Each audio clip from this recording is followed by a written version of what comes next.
It's the Fellowship of the Geek Show, a weekly podcast about comics, the comic book industry, and other geek pop culture. Music courtesy of Manny the Martyr. And now, on with the show!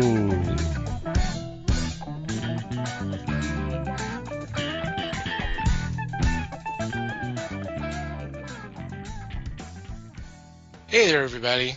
It is the Fellowship of the Geeks podcast, and this is a special episode. My name's Thomas Chick, and joining me for this episode is Mike Marlowe. Hey, gang. Les Webster. Hello. Liz Newman. Hello, everybody. And we have a couple of special guests joining us for this one. Longtime listeners probably will remember this voice. We've had him on a couple of times. Long-time friend of the Fellowship, formerly of Sci-Fi FX Podcast. May it rest in peace. Carl Goad. God, it's going to be a long show. I'm sorry. Hello, everyone. I don't mind you calling me God. I am the God. I am the God. I once had a credit card where they put my name on it wrong as God. So.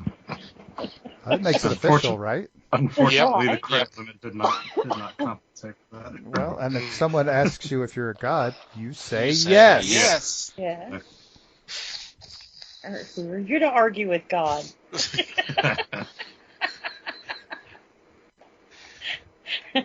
And I love that intro from God, Brent. Mm, And speaking of God, yeah. And I don't know how we're going to keep him from. I don't know how we're going to keep him quiet, but we're going to do our best. We're also joined by Brandon Newman. Liz's son is also a big fan of. I guess he's a big fan of the show, is he? Yeah. Brandon? Okay. Yeah. Yeah. I make him I like listen.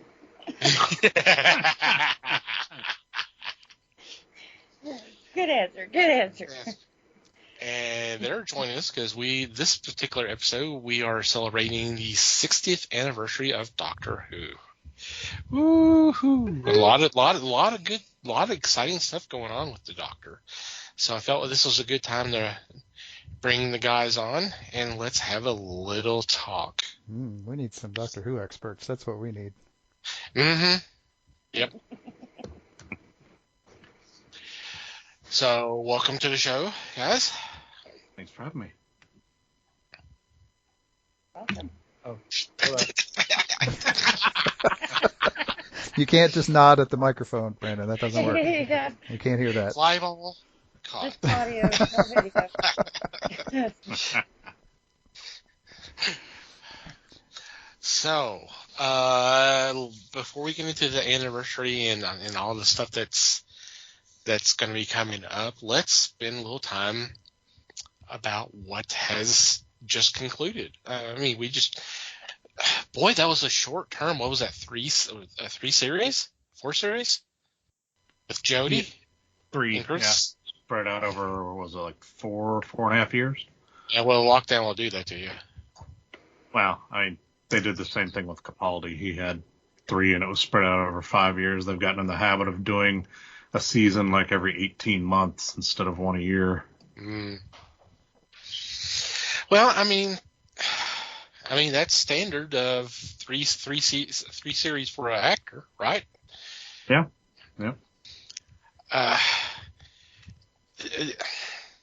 Does that annoy you as a fan, or? I know it's a grind. I can understand. I can understand that.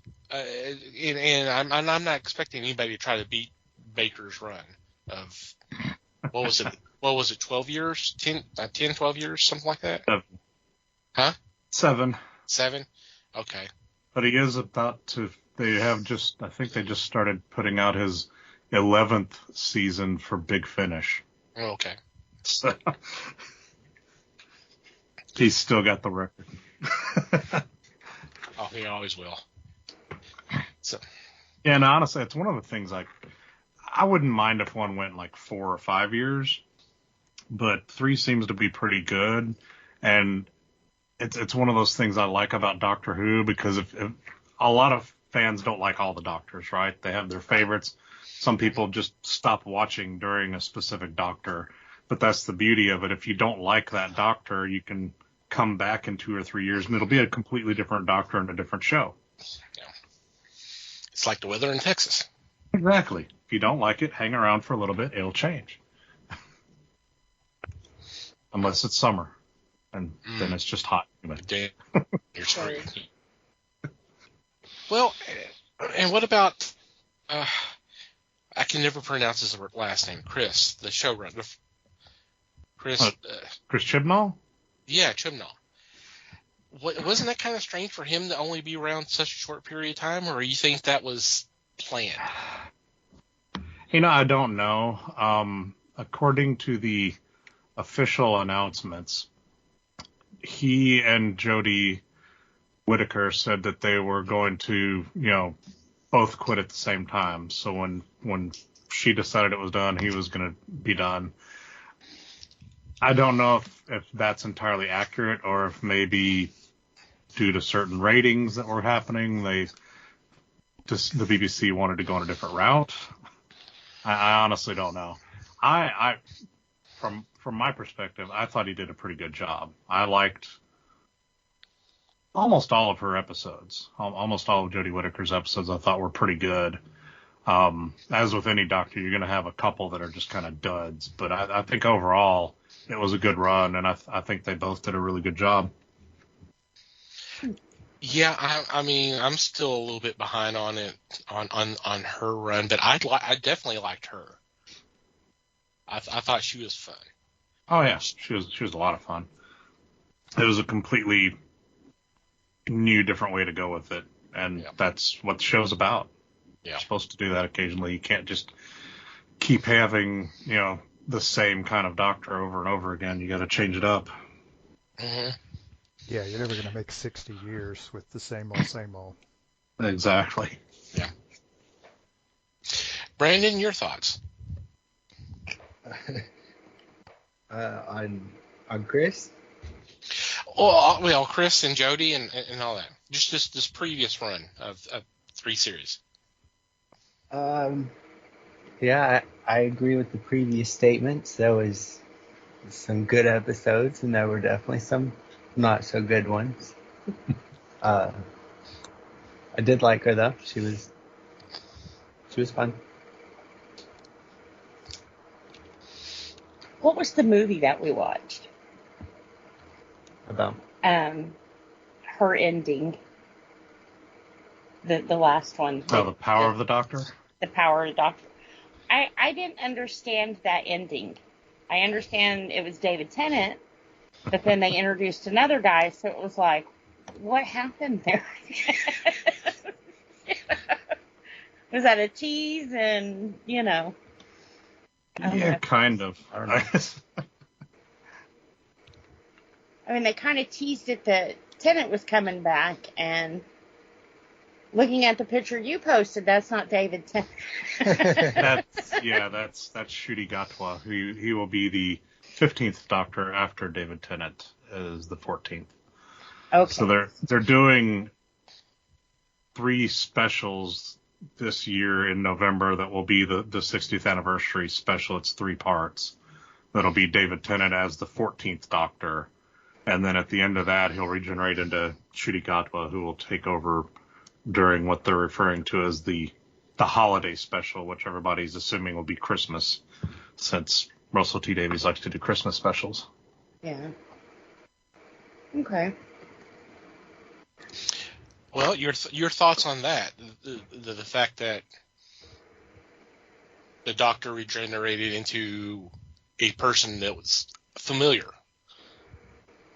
face. Yeah, I mean, yes, technically it's not the first time, because Capaldi wasn't a previous Doctor, but it was the face of a person he had run into previously in the fires of Pompeii. Oh, that's true, yeah.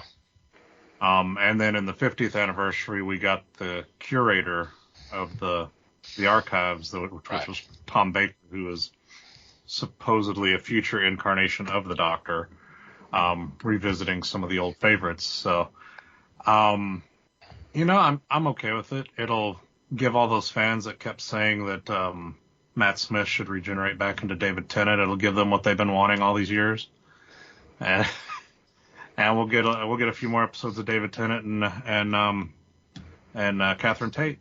So I think it's a win-win. So who's your favorite Doctor? That's John Pertwee. John Pertwee? Yep. Yeah, I'm gonna go third Doctor every time. Yeah, he's one of my favorites as well. Yeah. In fact, I've got my Reverse the Polarity of the Neutron Flow coffee mug right here. Yeah, who is everybody's favorite Doctor? Let's just make the rounds. There you go. Brandon? Who's your favorite Doctor? I like Eccleston. 9? Yeah. Number 9. 9, yeah. See, I'm going to cheat. I don't know a lot about Doctor Who. I was introduced to him by my art teacher. He was dressed up at a Halloween party as the 4th Doctor. So that one will always be stuck in my brain as the Doctor. And that is who most people think of when they think of Doctor Who. Right. even to this day. Yeah. And I think he was the one, they would do the British invasion on PBS late at night. In Doctor Who, that was the ones that they would play with him. Well, wasn't it the Baker's Run that was first brought up, showed here in America? Yeah. The Tom Baker's Run was the first one that went to most PBS stations in the U.S. Yeah. So that is the one that most Americans definitely think of him as the Doctor, because that's what they saw when they grew up watching it on PBS. Right. Mike? I have to go with Dr. Zhivago on this one. No, I'm kidding. I'm kidding. Why would you? Why would you? That god-awful piece of shit. Why wouldn't you? I mean, come on. That's half the fun, the piece of shitness. Anyway, boy, that got dark fast. I mean, I was kind of there when that whole PBS thing started. So, I mean, my first exposure was Tom Baker. I actually also really enjoyed both John Pertwee and Peter Davison, because they kind of, when they brought in more, those were the two they went with first. Mostly because Davison was actually doing it at the time, and it seemed like they kind of worked backwards to go before Baker. So, I mean, the three names for one answer, but I kind of got to start it all together with a mishmash, because they would start and do a bunch of them, and then they would just kind of get to the end of what they had, and they would start over, and when they got more, they would just add them back to the end, and I was a boring person and had nothing better to do on Saturday nights when they showed them, so Well, see, I did, but it was like 2:00 in the morning, so I was coming home,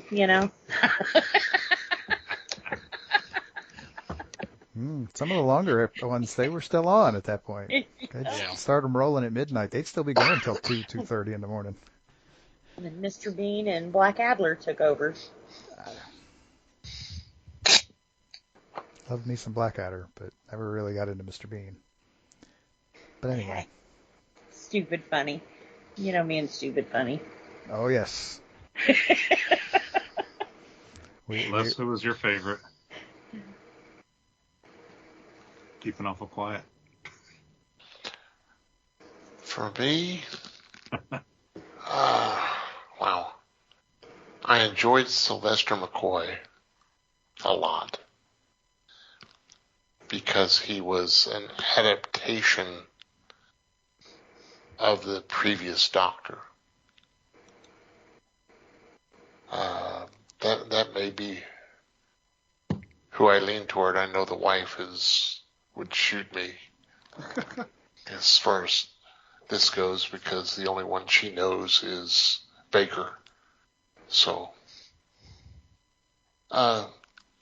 it's a great. I'm bringing it up early because it is a great series, and there's a following, obviously, which is astounding. And, well, people follow it because of the likability of the characters and some of the storylines are very different.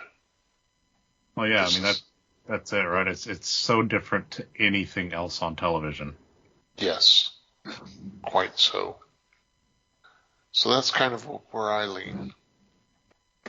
And it's one of those shows that it's appropriate for all ages, right? There's not a whole lot of those around, really, when you get down to it. True.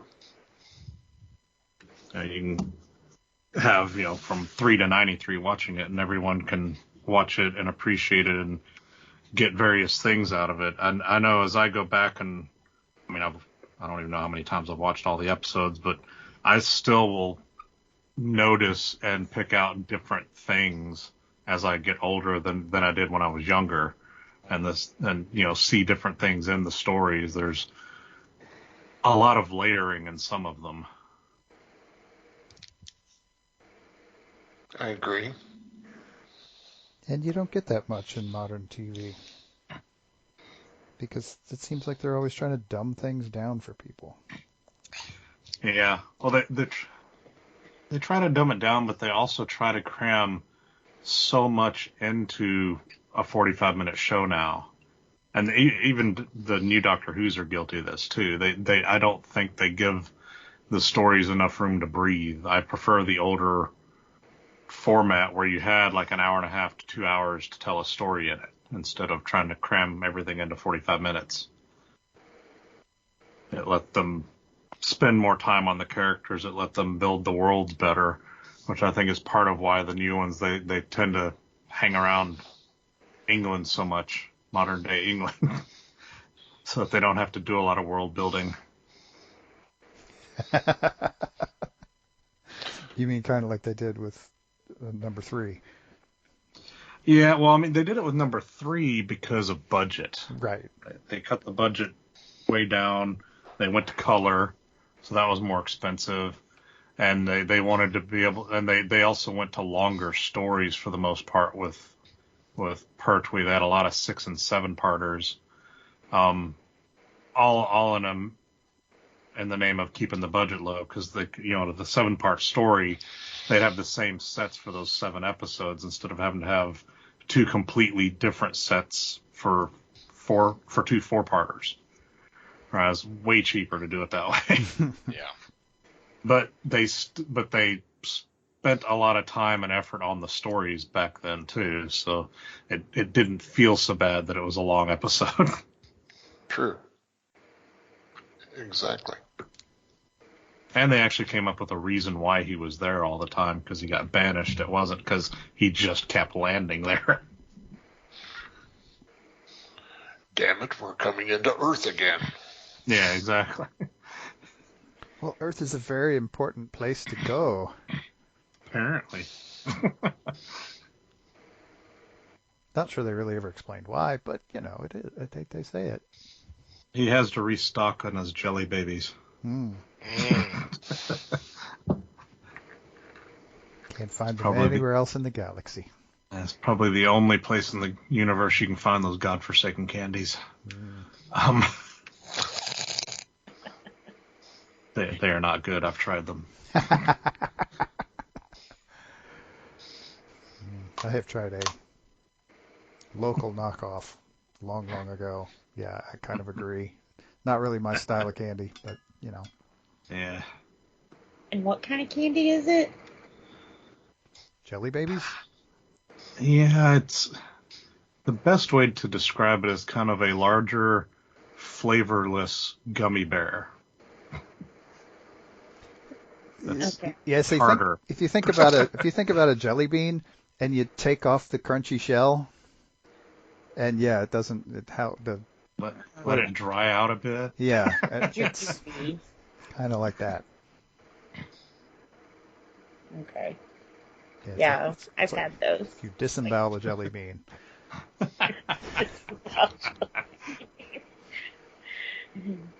Or soggy gummy bear.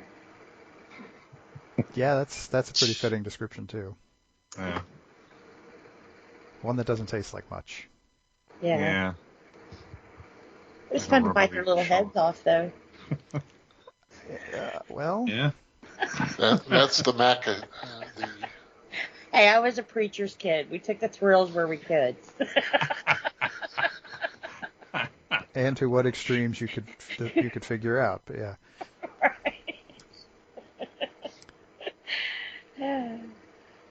Is there something that you would like to see, something new and different that may be coming in or not? Or what would you like to see? Yeah, Anybody? That's a really good question because they could do all kinds of things, right? I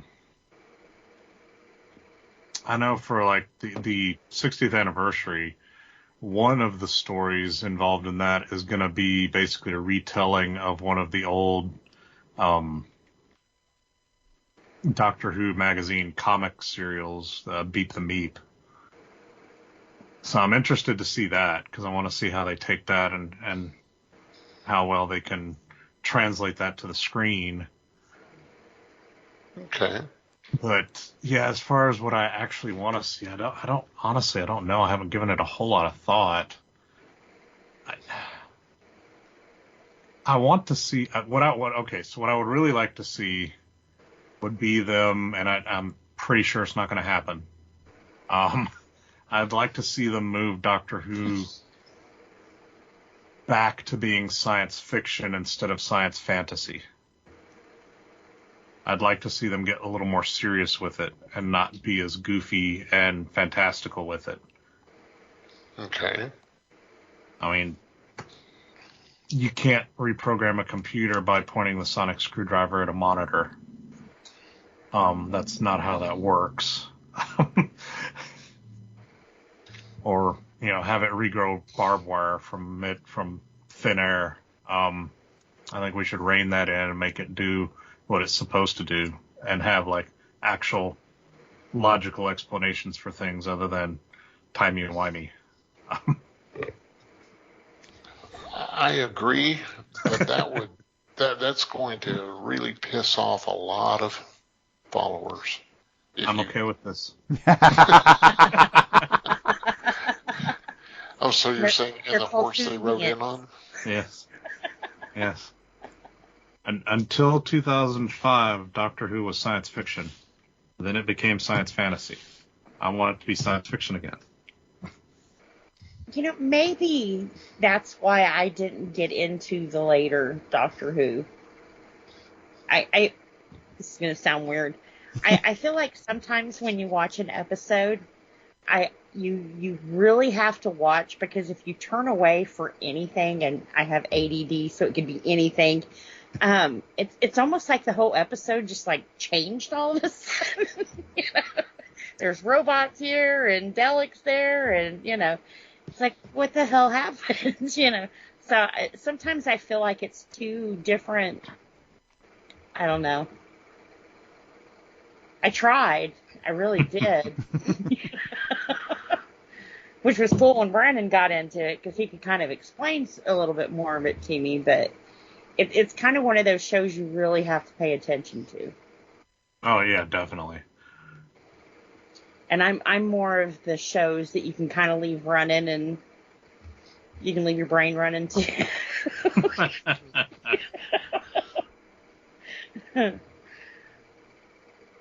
Yeah, I'd like to see them not on Earth as much too. I'd like to see more alien planets, which honestly I don't expect a lot of, given Russell T Davies' stance on that kind of stuff. Mm. He seems to think that, I'm trying to remember the exact phrasing, that people aren't going to care about the Zarb people on the planet Zarb and their problems. And I'm like, well, if you write the story well and actually develop the planet Zarb and the people on it, then yes, they will. Yeah. That's called being a good writer. Oh. Putting time and effort into your project instead of basing it in modern day London. And then, which admittedly does let you just get right into the story because you don't have to explain anything, but I'll do a two-parter, spend some time explaining some stuff. Well, they have introduced people, characters, and give them a great background. Yep. To me, the Ood come to mind. That to me was one of the finest creations that the writers had. Yeah, the Ood were great, but introduced in a two-part story. True. So they took the time to actually build that environment, that world, and those characters and stuff. And yeah, the Ood are great, and that two-part story is an amazing story. Especially since they were able to bring back that group again and again, which was very touching, but extremely smart on their part. Right, and see, why can't they do that? I mean, if you've already got this, massive backlog. I mean, 60 friggin' years. You've got a massive backlog of material to pull from. You don't have to spend an hour explaining this alien planet. If you've been there before, you just throw a few flashbacks in. It's all good. Yeah. What another thing I'd like to see them do is kind of like what they did with the previous season with Flux, right? Where they had a story that they told over 6 episodes. Why not give us story arcs like that, where we spend 2 or 3 episodes on this story and then 3 or 4 episodes on this story, and just give us bigger, more expansive stories that may take place on multiple planets. It gives you a lot more room with what you can do with things instead of having to try and cram everything into a 45 or 55-minute episode for a single story. I mean, you could still have single episode stories periodically, but I think they should go into doing these larger arcs. Right, that's kind of where they got their start. Exactly. You could kind of do single episodes after you got the setup started. Right. Do a couple from there and go to a different place, Right. You could stick a standalone episode in the middle of a story arc. I mean, stuff like that's how life happens. Yeah. So yes, you've got this overarching, say, 12 episode story arc that you're writing. You're basically writing the whole season as one story. It's okay to have 2 or 3 unrelated episodes in the middle. Oh yeah. I mean, look at the X-Files. You had 2 or 3 stories every season that were actually part of the real story, and then you had like 23 standalone stories. Right. 23 filler episodes. Exactly. Not many. I mean, if you go back to the 60s, they did a 12-part story called The Daleks' Master Plan with the first Doctor, but they actually had a single episode lead-in to that story that took place 4 episodes before it started. So you had this one 30-minute story, or 22 minutes actually, I think is what the runtime on it is, that take place on the planet that the main story takes place on, with none of the main characters. It doesn't have the Doctor or any of his companions in it. It's just a completely self-contained little bubble story that has nothing to do with Doctor Who except for there's Daleks in it. And then you had a 4-part story that is completely detached from anything to do with that one, and then they went into a 12-part Dalek story. You could do things like that. I mean, Yeah. there's that flexibility there where you've got all these little side characters and stuff that they've built up over the past several years, and all these planets and societies that they've been building up for decades. You could easily do like a little side story like that doesn't even have the Doctor in it, and then bring the Doctor into that story an episode or two later. You could do all kinds of things like that and make it very interesting. Right. And the fun part is that if you do that, if you try that, what you might find is that your fan base that you think is a bunch of idiots and can't handle more than one episode at a time actually gets interested in that. Yep. And likes the way that works out and gets great satisfaction from following that through all the way to the end. And who knows, you may find that some of these characters are able to, and planets are able to stand on their own, and Russell T Davies can use that as a spin-off for one of his Hooniverse shows that he wants to run on Disney Plus. Hmm. Hmm. Wouldn't be the first I time. forgot Disney bought them. Disney I mean, owns he's- everything. He's talking about doing spin-off shows. There's already discussions about having a Dalek series and a Cyberman series, and who knows what else we'll get out of it. But Guest appearance from Grogu. Oh, God, no. Hey, it's Disney. They'll make it work. Work or worse. Yes. Both.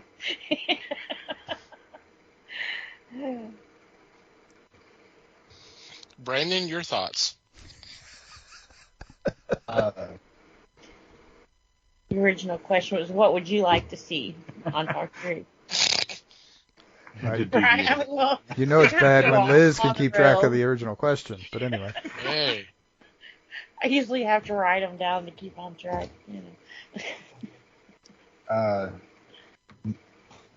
More? I don't know. I agree with the statements before. more than 8 episodes every 18 months, yeah. That'd be one of mine, too. Yeah, let's get back to a regular production schedule where we get 10 episodes a year or something like that. I'd love to see that. Yeah. Well, now you're being unreasonable. I mean, come on. They got Disney money. Come on. And Sony money, because Sony bought a controlling share of Bad Wolf Studios, which is doing the production now. So, you got Sony and Disney money. They can do anything they want. Dang. Oh, wow. Okay, you already brought up the name, so let's get back to that. Russell T Davies returns. Yes. RTD2. I cannot take credit for that. That's been out there for a while, but Okay. I do like it. Yes. I'm interested to see what he does with it. I mean, it's been 13 years, I think, since he left the role as the showrunner. That's a long time. A lot has happened in his life since then. He's, grown his craft as a showrunner and a writer.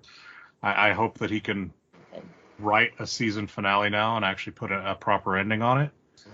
That was always I liked the stuff he did, but that was always my biggest criticism was he couldn't write an end to a season finale to save his life. Yeah, you'd think that would be important, wouldn't you? Mm. Yeah, it'd be great up until like the last half hour of the second part of the season finale, and then it would just fall apart. And then you've got Patrick Duffy in the shower. Yeah, or you've got, Dobby Doctor turning into, Angel Doctor glowing and smiting people. What?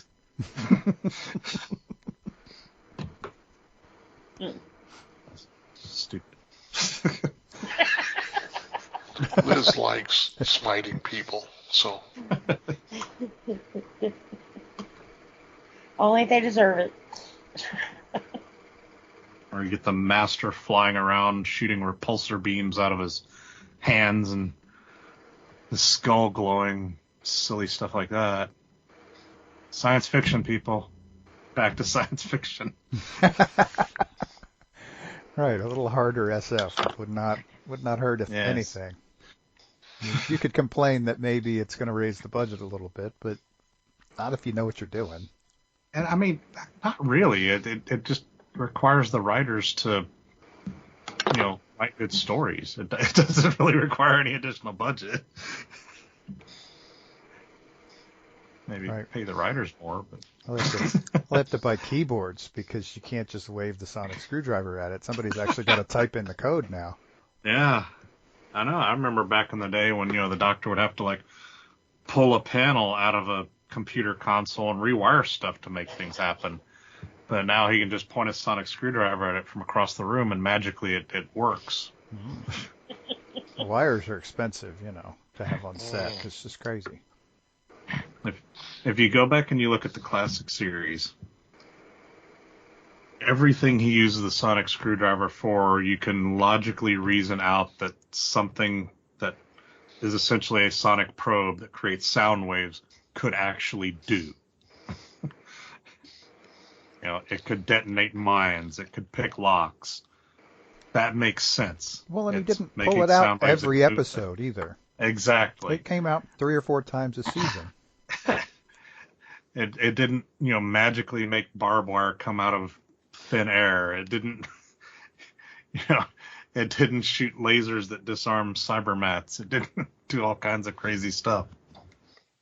It's just a lack of creativity. That's all it is. Yeah, I mean, they write themselves into a corner, and then they're like, oh, well, the sonic screwdriver can just fix this. No, it can't. It's a magic wand. We can do whatever we need to with it to solve the problem. That's why the doctor has to be intelligent. He has to figure out how to get out of these things. But that means the writer has to be able to figure out how to get out of these things. That's the trick. Yeah. And don't get me wrong, they've got some good writers on the show, but they use that thing as a crutch. That's probably my biggest complaint of New Who since it came back. Isn't your remote control a screwdriver? Yeah. Yeah, that's the other thing he can do with it is he can change the channel on the TV. Yeah. Yeah. Turn his Xbox on. They actually sell those, though. They sell the sonic screwdriver remote controls. Yeah, that's what he's got. It also slices and dices. Yes. I mean, I would even give it cutting things because, it could be a sonic torch. It could cut through things or weld things. I'll give it that. Sure. Those could make sense. You could, if you held 2 pieces of metal together, it could vibrate those pieces of metal to the point where they fuse together. I'll give it that. I don't know. That sounds pretty sciencey, though.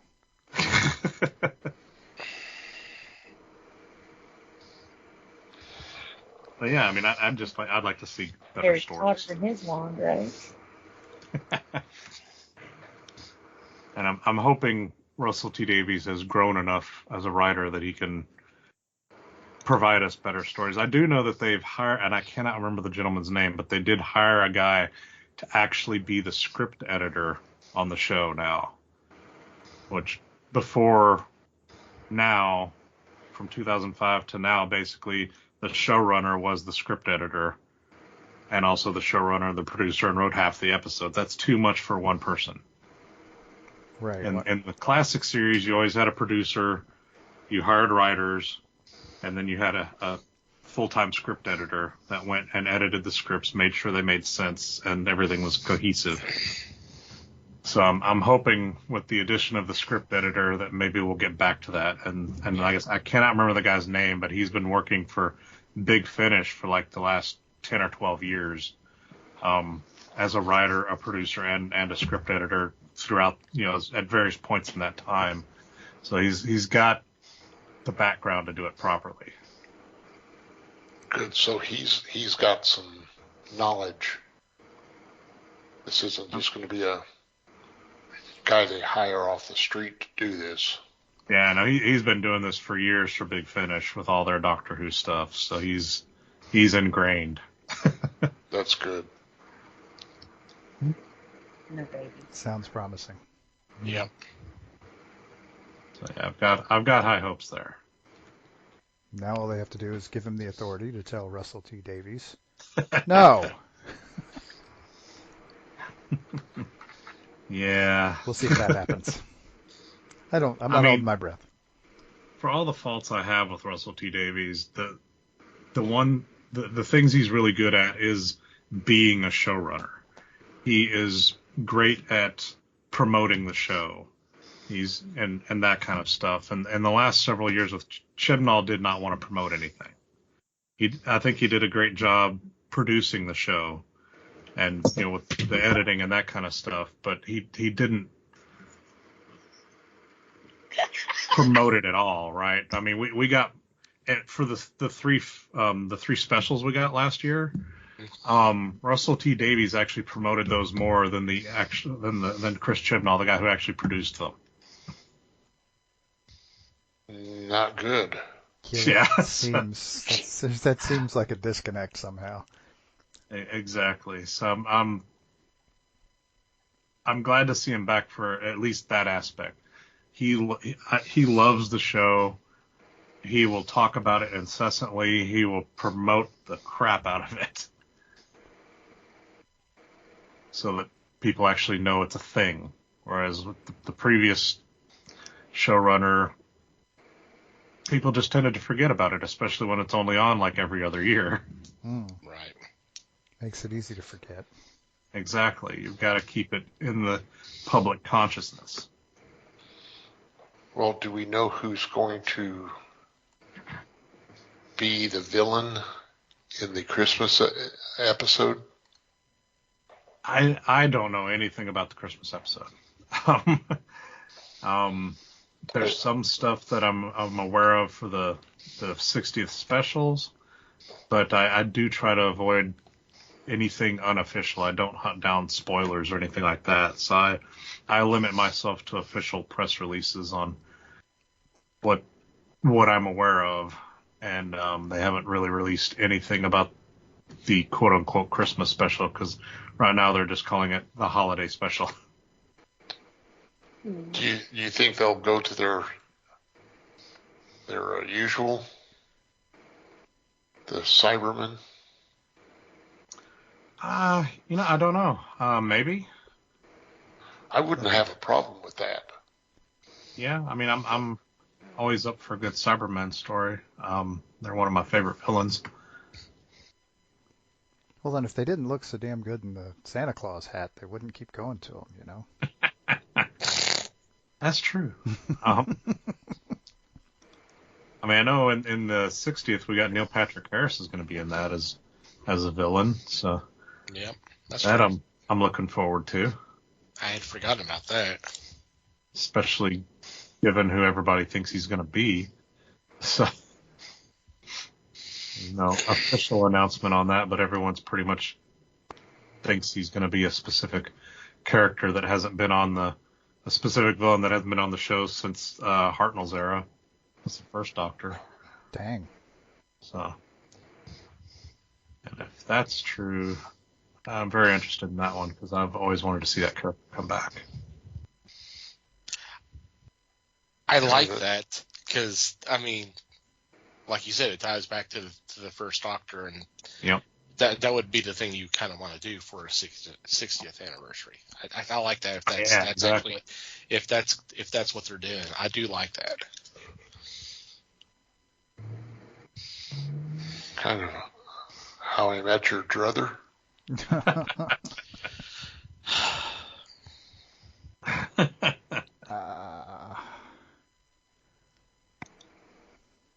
I don't know. I was kind of going towards his character in Starship Troopers instead, but either way. Yeah, I don't think that'll be the character.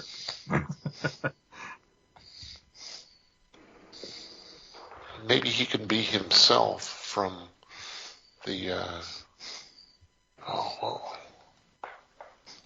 who are the characters that ended up in the Harold and Kumar? Yeah. There you go. Yeah. I don't know. Doogie Howser Time Lord just seems like I don't know. I'm not sure I'm ready for that, we're mocking, but Neil Patrick Harris is kind of awesome. So He's a great actor. He is. Yeah. He's a good actor. He can act, he can dance, he can sing. He's a triple threat. Yeah. Tons of rain. I'm glad he's going to be in it. Whatever character he's playing, I'm glad he's going to be in it. And now that it's going to be on Disney Plus and all, I think they may be able to get more big name American actors in it as guest stars. Might broaden some of the appeal of it to the American audience. Yeah. Because they get tons of big name British actors in it, but most people over here don't know who any of them are. True. So it's just, it's that British guy or that British lady. Unless you watch a lot of British TV or PBS, you're not going to know who a lot of these people are. But pretty much everybody on the planet knows who Neil Patrick Harris is. You got me, Mikey. Yeah,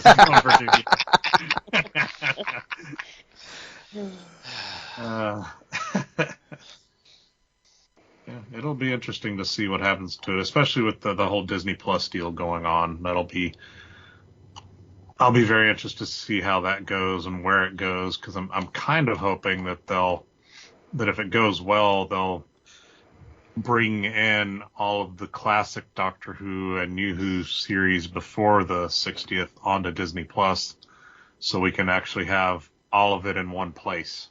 Yes. that would be nice. As opposed to the 3 places it will be now. Yeah. Well, we subscribe to 2 of them, so you can watch Doctor Who. BritBox and BBC. But I always have the BBC. Yeah, you better be watching that.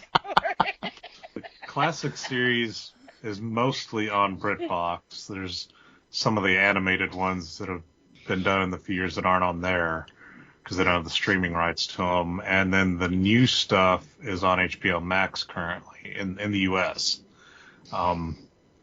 There have been, I think they're already starting to try and pull the New Who stuff, the 2005 forward, over to Disney, because earlier this year, like every other streaming service on the planet except for HBO Max announced that the 2005 onward Doctor Who was going to be leaving their streaming service, and they all gave like end dates of like February and March and a couple of them in May. So I think they're already starting to get the rights together. But I don't know when HBO Max's deal ends, so they may be restricted on actually pulling it onto Disney until the HBO Max contract expires. But I think they're already in the process of trying to get all that on there. But I'd love for them to get the classic Doctor Who on there so I don't have to keep jumping between servers. I mean, I have them all on DVD anyway, but the convenience of looking at them on the streaming service is just so convenient. Yeah. Right. All right, it's hard to get up and walk across the room to pick up the DVD and stick it in the player and turn on I know. 2 extra devices and flip Some sort of channels and switch things animal. out. I know, it's crazy.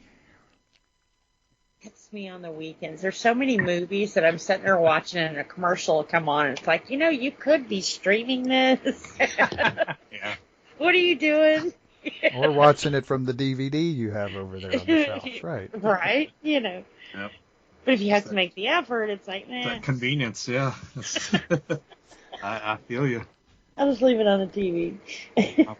I've even been picking all the classic episodes up on the Blu-rays as they've been putting those out lately with the Doctor Who, the collection Blu-ray sets. So they'll be halfway done with those this month. They'll have the 13th season out on that. Or, well, the 13th box set. They're not actually doing them in any sort of order. So, Oh, that's annoying. That is. they do them as they get them ready and as they get the bonus features filmed. So, all a matter of scheduling. Yeah, don't make excuses for them. Come on.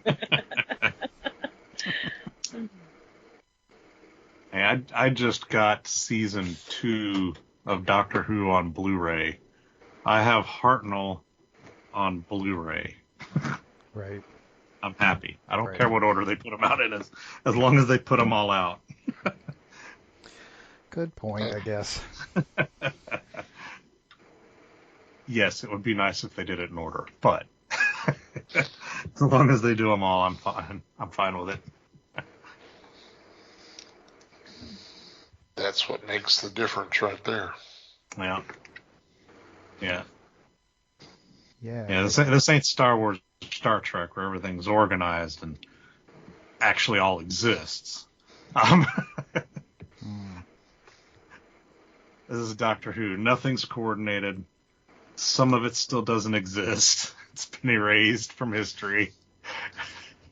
Right. It's all a hodgepodge. This was a time period in which they were really sort of just starting to get the idea that they should record these things when they shoot them. Well, not record over them. You laugh. They don't have Vampira. It doesn't friggin' exist because they just didn't record them, you know? Yeah. Yeah. I mean, which was probably 10 years before this, but still. Yeah. I mean, they recorded them all, but they just recorded over them. Yeah, to save on film. Nah, videotape. Film was too expensive for the BBC. 2-inch master videotapes. And then you run into the old ones that the film literally just destroyed itself because all the chemicals and stuff they used to make them. Yeah. Yeah, the older movies and stuff. That's shame. It is. So what's everybody think about the 15th Doctor we're going to get? I'm kind of looking at his acting career, and there's just not a lot of it. I'm kind of. Well, he's not very old. Yeah, he's pretty new. 30 years old. Is he? Yeah. Yeah. And I think it's kind of cool that they got a younger guy to do it for a change. Yeah. Yeah. I mean, it's kind of nice. I like to see them swing back and forth on that. I mean, it's kind of fun to occasionally get an older one, but to get an older one, let's have a younger one occasionally. Yeah. And I've never seen the guy in anything, so I don't really have an opinion otherwise. But Right. I don't think that's a bad thing either. I think something I'm going in fresh here. completely blind on it. Right. Well, he has that face like I've seen him in something. I can't place what, but he's got that smile that looks like he's going to be a lot of fun. He's in Sex Education on Netflix, which I've never seen. And he's also in the new Barbie movie, which I have not seen. Yes, and I will never see. Yeah, I might have to skip that one too. Well, I think that depends on what kind. Okay, and talk about a tangent. I think it depends on what kind of take they run with it on. I mean, if they're making fun of stuff with the Barbie movie, then it might be worth checking out. Which I will admit, I saw the trailer for it the other day. It looked pretty damn funny. Right. Now the question will be, still is that on gonna watch purpose it. or not? Yeah, I'm still probably not going to watch it, but it did look funny. Now, I don't understand why they have him on Doctor Who since 2005. Who what? The Nakati Gawadi? Shigatwa? Yeah. Well, the 2005 is when the new one incarnation started. Okay. Yeah. That's when this quote unquote the series started then. Yeah, so when you see things like that listed for Doctor Who, it'll say like Doctor Who 1963 or Doctor Who 2005, and that's just to distinguish between the classic series and the current series. Okay. That makes Even though they're the same series, because it's just a continuation. But I didn't know if maybe he was an extra or no, a robot. that's just the naming convention they decided to do to separate them for whatever reason, even though they're technically the same show. Yeah, but there was that gap there, right? Yeah. How long was the gap? I don't even remember. 14 years. Oh, wow. Was it that? Okay. Well, there was the Fox TV movie in the middle there, about halfway through in 96, but but a lot of people don't count that. Hmm. I do. I've come to terms with it. There's how long was the therapy for this? Quite a while, actually. There was a book written for the BBC Doctor Who range of books after that movie, written by Terrence Dicks, who was the script editor on Doctor Who back in the 70s. Mm-hmm. And he wrote tons and tons of Doctor Who books and episodes as well. But he wrote a book called The Eight Doctors, and in that, basically in the first couple paragraphs of that, it solved all of my issues with the Fox movie. And that's just how good a writer Terrence Dicks is. And ever since I read that book, I was like, okay, yeah, I can do with this. And now I pop it in every couple of years and watch it and enjoy it. But great book, The Eight Doctors. It's really good.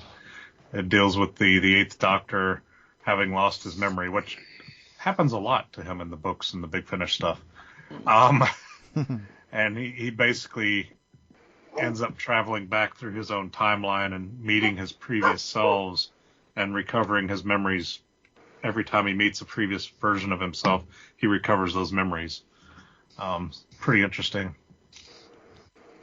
And he encounters them during stories that we've seen on TV. So he's meets them in those stories. Kind of neat. He did a really good job with it. So like a complicated a reference point, yeah. Yeah, like a complicated flashback system. Exactly. That's cool.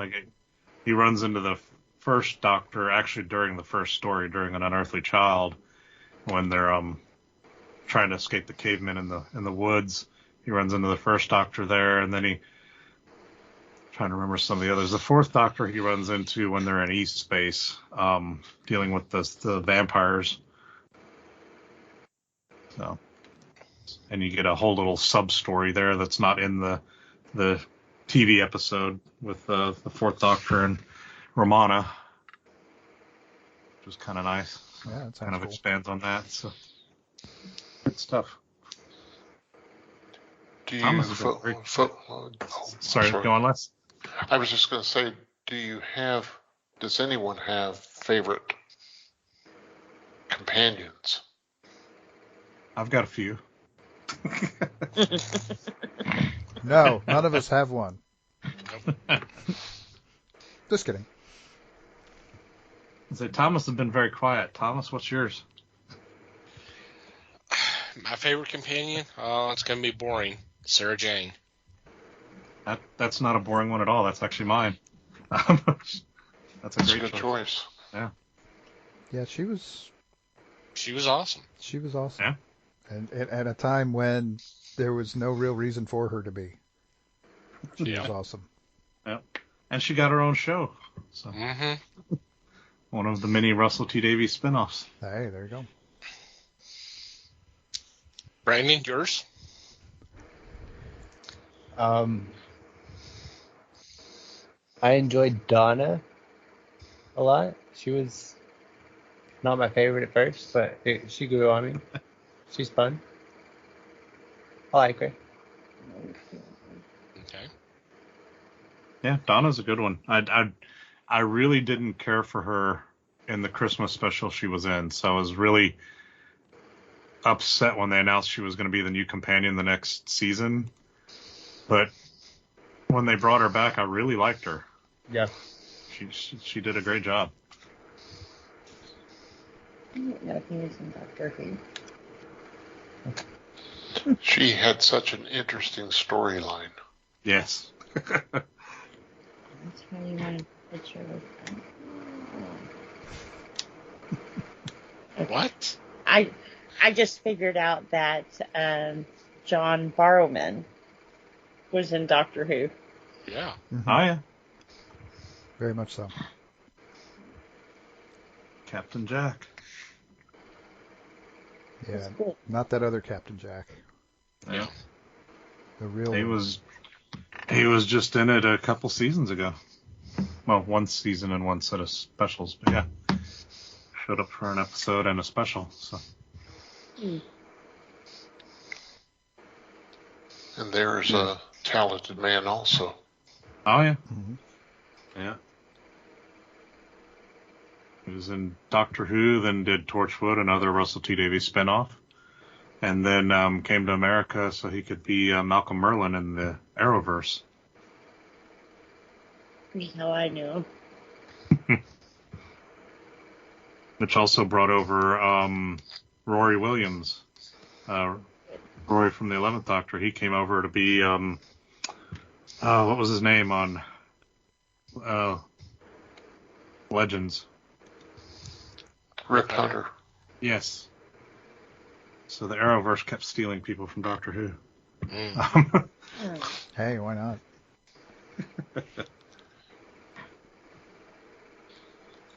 Which honestly, I thought he did a great job as Rip Hunter. I did too. It's a series that is kind of underrated. Yeah. I wish they'd have kept him around longer. Because, to be honest, like the first 2 seasons, he was the only one that knew anything about what was going on that show. Including the audience. Yeah. Ooh. No, I thought his character on the Doctor was phenomenal. Yeah, Arthur Darvill, that was his name. That was the actor's name. He's another talented guy. Yeah. So, Mike, what was yours? I was always partial to one who I think got shorted really badly during her run. I always like Romana. Which one? I mean, the fact that there was more than one. I like that the way that fit into the whole storyline. Yeah. I thought that was very interesting, and I kind of wish she could have been a little more competent along the way. Yeah. That was just the thing with Romana. I mean, yeah, she was a Time Lord. But Romana 1 really seemed to know what she was doing. And then Romana 2 seemed to have slacked off a little. Yeah. I liked both, but yeah. It was always fun to see how, especially with Romana 1, it was always fun to see how, in what way she would roll her eyes whenever she got kidnapped at the beginning of that episode. It's just,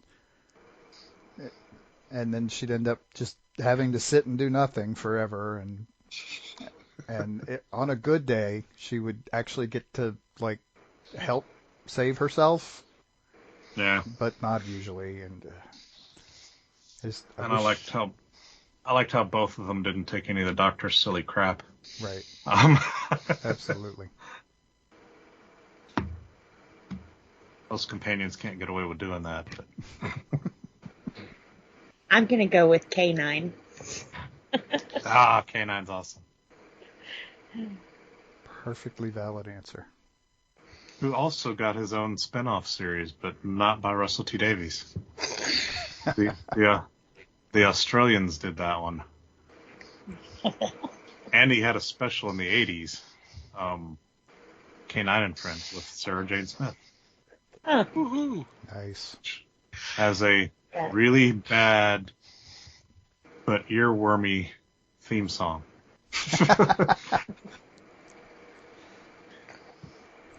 I whip that one out and watch it every Christmas because it's a Christmas special about covens and sacrifices. Well, that sounds cool. Dark masses, things like that. Black masses. It's a really great Christmas story.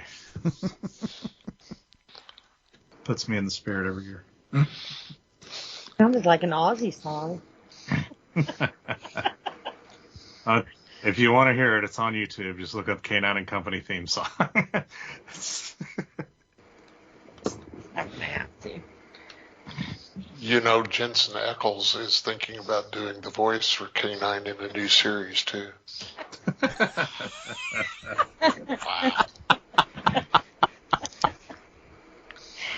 Wow. I think he could be the only one to do it justice. Of course you do. think he'd be the only one to do it, period. Pretty sure John Leeson's still alive, and he might have something to say about that. Well, that would be cool. They were supposed to be doing a few years ago. They were supposed to be doing a K9 movie that was going to get a theatrical release. Where K9 was supposed to fight Omega. I'm not sure how that was supposed to go. It's called K9 Timequake, but it never came to fruition. They've tried it 2 or 3 times, and they get close, but they never actually start filming anything.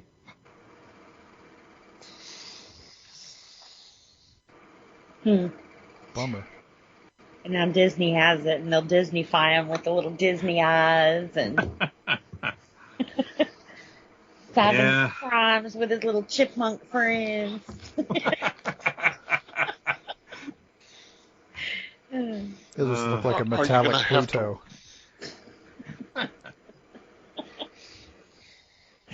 What was that, Les? I'm just wondering if you have to watch Disney to understand a movie if they come out with it. It's been my main objection. Yeah. Fortunately, Disney didn't actually buy Doctor Who. They just bought the streaming rights to it. So. Thank God. Yeah. And they're putting money into it, but BBC still owns it. Even though they're not producing. Yeah, even though they're not producing it anymore. That's gone to Bad Wolf Studios. Gotten way more complicated in the last year or so. Wow. I imagine that's not as unusual as we would like to think, but Right. Yeah, I mean, it is kind of a more American way of doing things, right? Where a production company produces a show and then they shop it out and some network buys it, or a network's interested in doing a show and they contract a production company to produce it for them. So it is much more American way of doing it, I guess. More fingers in the pie. Yeah. Way more producer credits at the beginning of every show.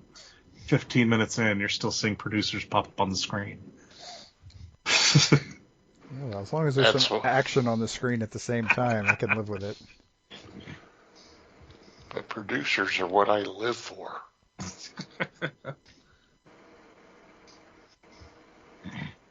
did that. I flash back to when Bones was on every time, watch an episode of that, and you're literally like 10 minutes in, and they're still listing producers on the screen, because like every actor on the show is a producer, and then you've got all the, actual producers, and then the executive producers, and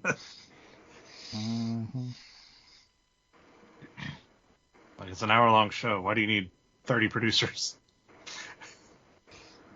Different producer for every episode in a season. But we have to list them all in every episode, because it wouldn't be fair otherwise. It's a producer for every minute of footage on the screen. I produced that. That was my minute right there. That scene with David Boreanaz walking out of the bathroom. I did that. I produced that. Yeah. Yeah, the BBC still retains creative control and editorial control on the shows. They are still the ones ultimately in charge on what makes it on the screen. I can live with that. Yeah. Seem to be doing all right so far. Yeah, I'm interested to see what they'll do with the broader audience reach and the, quite frankly, the deeper pockets that they'll have to work with now. I don't know how much they're going to have per episode, because that's always like the big thing now is, Amazon's going to make a Lord of the Rings series and they're going to spend $100 million on every episode. Or, what was it, 10 million or 15 million on every episode of Sandman or something like that. I don't know what that breakdown is. It was rumored that they were going to be getting $10 million an episode, but Russell T Davies basically came out recently and was like, yeah, it's nowhere near that. Right. Come on.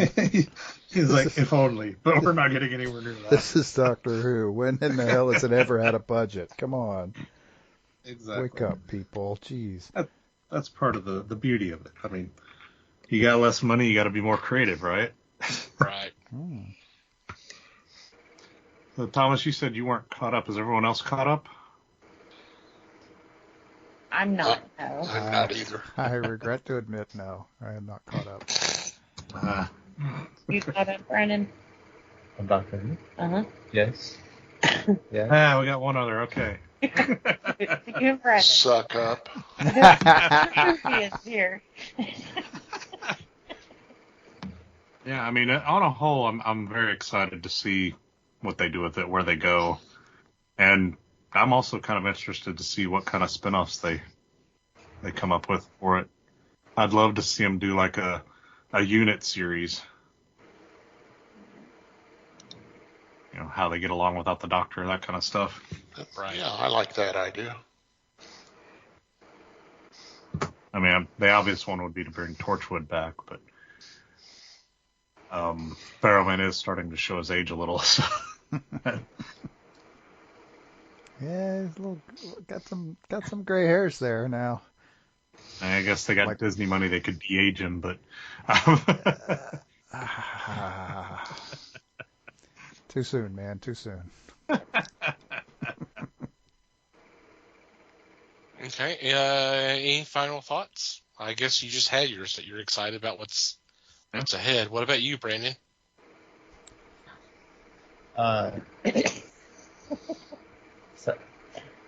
So I haven't been paying attention. Sorry. He was fixing something on my computer. Just say you agree with the previous comment. Yeah, that's I a agree with the previous statement. Well, he put Xbox on my computer for me so I could play that new Jensen game. Oh, But God. now every time he gets a pop-up, it I'm sure you guys have heard it, ding, on my computer. So I'm sorry, I had him fixing that, and you caught him off guard. So what are you looking forward to in Doctor? Sorry. I'm looking forward to the next season. My thought was more. That's what I'm looking at. I'll say it once again. Fly ball caught.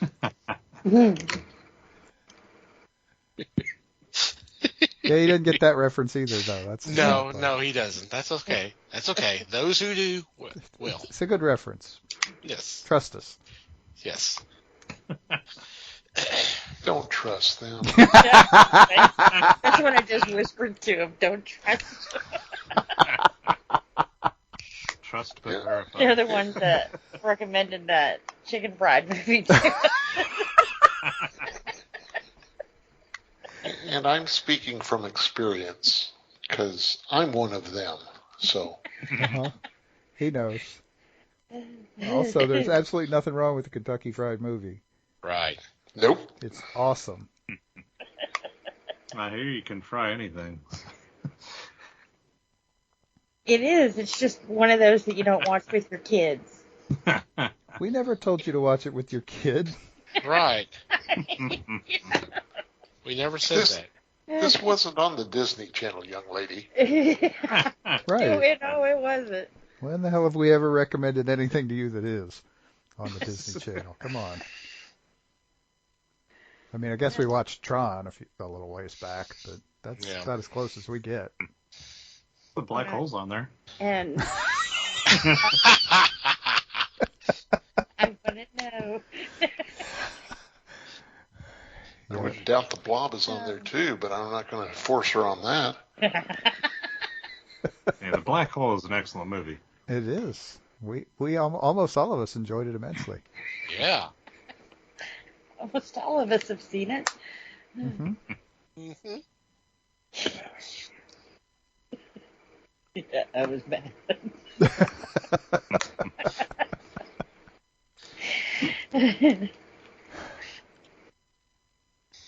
Yeah, Brandon's my movie buddy, so usually if I'm watching something, I grab him and make him watch it with me.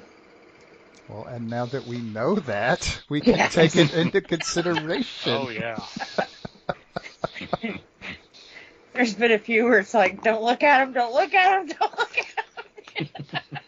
Fast forward. Close your eyes. I know you're 24, but close your eyes. Oh, sometimes the mom instinct is just too strong. You know what? On that note, I think we're going to go ahead and take a break. You're going to close your eyes.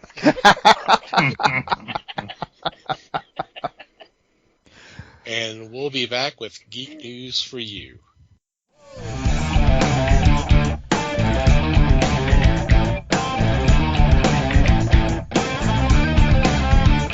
And we're back. It is time for Geek News for You. In this segment, we bring a couple of news items to the table for discussion. This week it's Les and myself, and I think we both have two items to discuss. So, Les, would you like to go ahead and go first? Thank you, sir. My one of two is titled 10 Deadliest Time Travelers in Marvel Comics. This is by CBR, and it's a breakdown of who they believe, starting with number 10, are obviously the 10 deadliest time travelers. Some of these people I do not know. I'll be the first to admit that. But it's an interesting article. It's an interesting breakdown. And as to how they came to these characters. This will be posted, and I want you to take a few minutes and look at this. Like I said, some of these I don't know. Some of them I didn't know did time travel. I'm out of the loop in some of them. So it's interesting. Marvel's list includes Mephisto, the Gore the God Butcher, Kang, of course. One of them I didn't know about was Punisher. All I remember him as being the Space Frankenstein.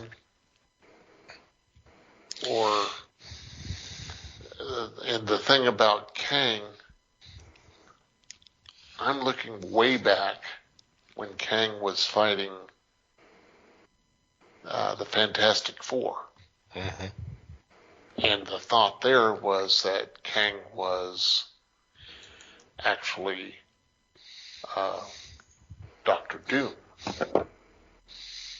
And Doom was also one of the characters the Fantastic Four defeated as Rama Tut.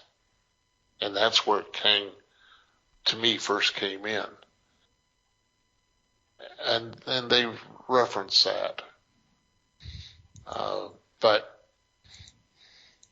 I was not aware, of course, it didn't last very long. Ultron,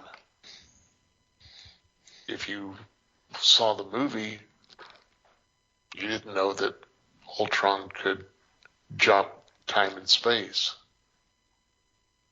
But that's one end of it. The other end is DC, the 10 deadliest time travelers in DC Comics. These I knew a lot of. Reverse Flash, Superman, Rip Hunter, Vandal Savage, which to me was the first time traveler that DC had created. But you had Booster Gold and Kronos. Kronos, of course, fought the Atom several times. So take a look at the list. They're just a fun read. And it's nice to get some of the background on some of these characters. So that's what I've got to push this week. Very cool. Yeah. I mean, Yeah, time travel, but neat. Yeah. I knew you would enjoy that. So. Yeah, I looked at that section on Punisher because I kind of did raise the eyebrow there, and they were talking about him jumping from different planets or something like that. I'm like, okay, Missed that one, did you? I guess. Yeah, it must have been after he recovered from being a Frankencastle and all that, Anyway, I don't know. All right. Like I said, I have 2 items as well. For my first, one's going to be pretty fun. The other one I'm kind of scratching my head at, but, we'll see. My first news item, actually it's going to be happening right around the time frame that we're dropping this.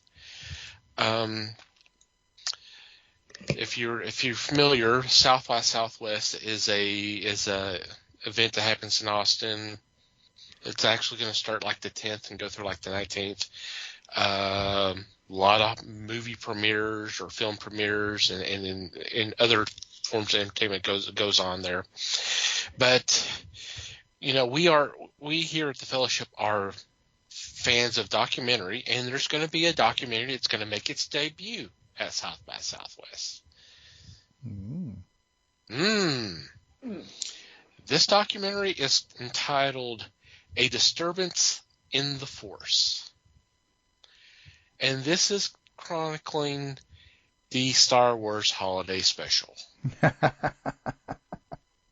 How it came to be, and talk about the use of Star Wars in a lot of the 70s variety shows at the time because it was so popular and all that. There is a trailer. I've seen the trailer for it. It looks really good. It looks like it's going to be an interesting documentary, because I had never really read much up on it. I vaguely remember seeing it when it came out, when they showed it back in '77, and I've never taken the time to watch it again. I've seen bits and pieces, from, referring to it and all that. But, Lucas and them really hadn't, there was no involvement from them in the holiday special because they were busy working on The Empire Strikes Back. And yeah, I mean, it kind of shows they had no involvement. So, but it looks like it'd be fun, be interesting. I believe the premiere is the 14th, and then it'll be shown again the next day. And I have not heard anything about when it's going to be released more for the general public. I've not read anything about that. But if you sometimes at festivals like that, they don't actually have a release schedule yet. Yeah. So yeah, and I had not heard that they were working on this, but apparently I've seen some mentions about it 2 or 3 months ago, but I don't remember. I don't think any of us heard about it. So no. So anyway. No. Yeah, I'm interested though. Yeah. Yeah, I am too. I want to see what they dig up. Because this will be different. I'm interested in hearing some excuses. Okay. For this next one, Amazon Studios is working on a new movie. They just hired Nicole Castle, who filmed a few episodes of the Watchmen streaming series. She'll be on to direct, and the script is going to be written by Nicole Perlman, who co-wrote the first Guardians of the Galaxy. She either co-wrote or wrote Captain Marvel. She's done a few of the Marvel stuff. And the subject matter of this film is Medusa. Here's where things go downhill. It is a modern take of Medusa. Medusa as in from Greek myth. Yes. Okay. And here's this quote. Plot details are being kept behind the mirror, but the fantasy story sees Medusa, after running afoul of the ancient gods, setting out on an epic quest to save the world. They're freaking doing a Tom Cruise mummy version of Medusa. They want to turn Medusa into a hero.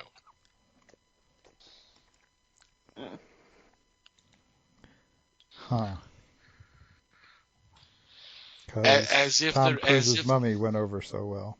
Yes. I mean, the Tom Cruise movies basically destroyed the Dark Universe plans. With them trying to do get all the Universal hero villain monsters and turning them into heroes, a la Marvel. Okay. Because Van Helsing went over so well. Yeah. I don't understand this. The original myth of Medusa is interesting enough that you could tell that story. And I think it would make a good movie if handled properly. Of course, that you say that with any movie. Sure. But to turn around and say, well, we got to modernize it, and then turn the character into a hero, kind of goes back to some of the stuff we were just talking about between during our break session. It's like, okay, let's take an interesting character and then just make it the opposite of what you identify with the character, and then let's have some fun. Well, no, let's not do that, please. Right, or we could come up with another character to do that with instead of confusing people by telling them bullshit.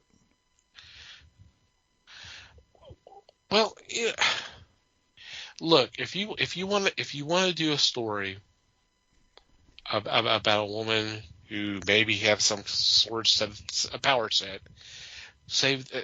who's tasked with saving the world, okay, go ahead, do that. It doesn't have to be Medusa. It could be whoever you want to come up with. Let's have an original character. I mean, if the option is having an original character or basically bastardize a character that's been in existence for freaking ever, let's do the new character. Yeah, but the original Medusa is so much more marketable. Okay. Not really. I have no fucking idea what they're doing. Yeah, you'd be. I mean, even if you use the same kind of theme of the whatever you use the term power set, we'll go with that. It doesn't have to be that person. It could be a new person with a similar power set. Okay. Well, I use power set because what else would you want to say? Right. I mean, it sounds like it's supposed to be a superhero movie of some sort. That's what I'm kind of getting from it. The vibe I'm getting from. Yeah. Well, I question it too, but as long as they don't have her twerk, then I'm fine. Ouch.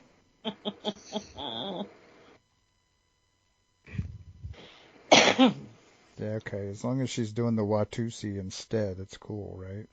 That's right. Or the Batutsi.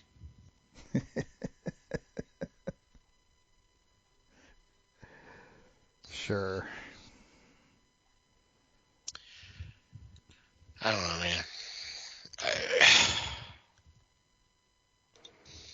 I don't know.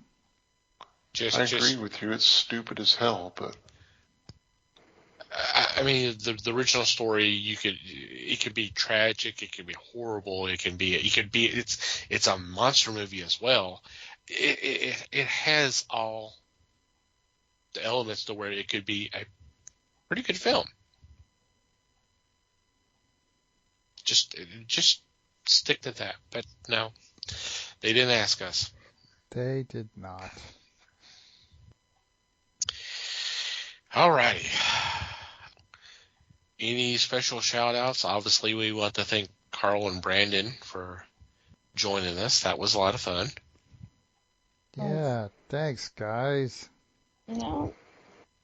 I agree with the previous statements. Mm-hmm. He was nervous. He was nervous. That's all It's right. okay. We It's were all okay. nervous the first time we did this shit, so, you know, Yeah. it's all good. It's all right. It'll be easier the second time. If we ever talk him into a second time. Yeah. Any other special shout outs this week? No, I don't think so. Okay, we'll go on to our regular shout outs. Want to thank Pop Goes to Culture Podcast Network for allowing us to be part of a great group of fellow podcasts. We recommend that you check them out. There will be a link in the show notes. We also want you to check out the fine men and women who make up Pattern Family, who've been so kind as to spread the word of the fellowship by retweeting our links on Twitter. And the best way to check them out is to go to Twitter and do a search, #PotterFamily, one word. Just scroll through, whatever catches your attention, click on that link and download that episode. We hope you have a great time listening. We also want to thank Mary the Martyr for supplying the music to our podcast. In our show notes, you'll find a link to their music. Go check out their work. Thank you, guys. And finally, you, dear listener, thank you for downloading and listening to today's episode. We value your feedback. Any questions, comments, suggestions, observations, what have you, please send them our way. Email address is email@thefellowshipofgeeks.net, or you can go to the website, go to the About Us page, and there's a contact form there that you can fill out. While you're on our website, you see on the homepage that we have a link to our Discord. You can contact us through there. We have a channel specifically for feedback. If you join our Discord, you'll see that we post a lot of news items, stuff for discussions, stuff to laugh at. There's video trailers. There's music videos to kind of listen to. We'll have activities on Discord, so come join us if you want to hang out with us. Social media, we're on Facebook, The Fellowship of the Geeks. On Twitter and Instagram and Hive Social, we're at Fellowship Geeks. If you want to follow our personal Twitter accounts, Mike can be found at Mikey Geek. Liz can be found at LN_Geek. Les may or may not be found at Fake Les Webster. And I can be found at Tom TC Geek. And from wherever you download our episodes, if you would be so kind as to take a couple moments to rate and review our show, it would be greatly appreciated. Anything else before we say goodbye? Just thanks, everybody. Thanks, everybody. Thanks for listening. We appreciate you listening, and we appreciate your support as always. Until next time, geek on, my friends.